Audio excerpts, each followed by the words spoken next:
আসসালামু আলাইকুম এভরিওয়ান। আজকে আপনারা কেমন আছেন? আশা করি আপনারা সবাই ভালো আছেন। তো আজকে আপনাদেরকে আরেকটা গরুর কথা বলবো। সেই গরুটা আপনাদেরকে এখনও দেখানো হয়নি। সেই গরুটা কালো রঙের একটা গরু, করজ জাতের ভুল হবে, আইরা গরুর মতো। তো চলুন আমি সেই গরুটাকে দেখাবো আপনাদেরকে এই ভিডিওতে। আর হ্যাঁ, ভিডিওটা টান না দিয়ে সম্পূর্ণ ভিডিওটা দেখবেন। আমি কিন্তু খুব কাছাকাছি চলে এসেছি গরুটার সামনে। তো গরুটার জন্য এখন পর্যন্ত ঘাস দেওয়া হয়নি, দেখছেন? এই হচ্ছে কালা গরু। এটার কি নাম রাখা যায় আপনারা একটু কমেন্টে বলবেন অবশ্যই। আমি তো রাখছি, এর নাম হচ্ছে, যেটাকে বলা হয় মনে করেন যে কাইল্লা, এর নাম রাখছি কাইল্লা। হ্যাঁ, এর নাম রাখছি কাইল্লা। আর কাইল্লা নামটা কেমন হয়েছে অবশ্যই কমেন্টে বলবেন। এই জন্য এখনো ঘাস দেওয়া হয় নাই, তার জন্য দেখেন কেরম করতেছে। এই গরুটা আমার খুব শান্তশিষ্ট একটা গরু, দিশাই না কিন্তু, বুঝছেন? খুব শান্তশিষ্ট।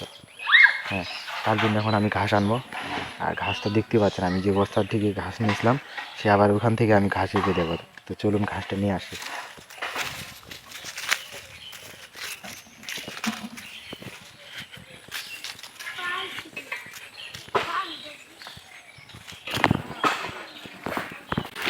এই দেখেন আমি ঘাস আর কি কালা গরুর জন্য আর কি ঘাস দিব। আর সাদা গরুকে তো একটু আগে দিলাম, আপনারা একটা ভিডিও আগে আমি দেখাইছিলাম, সাদা গরুকে ঘাস দিয়েছিলাম। তো ওকে আজকে দেবো না, ওকে আজকে ভিডিও করতেছি কালা গরুকে নিয়ে। তো ঘাস নেওয়া শেষে এখন আমি চলে যাবো কালা গরুর কাছে। তো ভিউয়ার্স, তো আমি তো অবশ্যই ঘাস নিয়ে আসলাম গরুর জন্য। গরুর ঘাস ছিল না, তার জন্য খালি ঘোরাচড়া করতেছিল, দুষ্টামি করতেছিল। তো অবশ্যই যে চলে আসলাম গরুর জন্য ঘাস নিয়ে।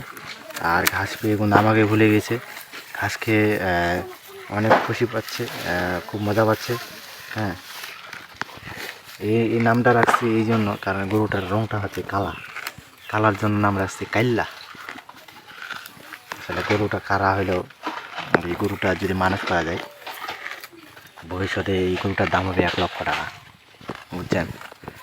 ভবিষ্যতে এই গরুটার দাম হবে 1,00,000 টাকা, যদি বেশি না, যদি একটা বছর যদি পোষা যায়, মানে মানুষ করা যায় এই গরুটাকে, 1,00,000 টাকা হবে। তো আপনারা গরু পুষবেন ভালোভাবে। তো যাই হোক, অনেক কিছু বললাম, দেখা হবে আরও পরের ভিডিওতে। আসসালামু আলাইকুম।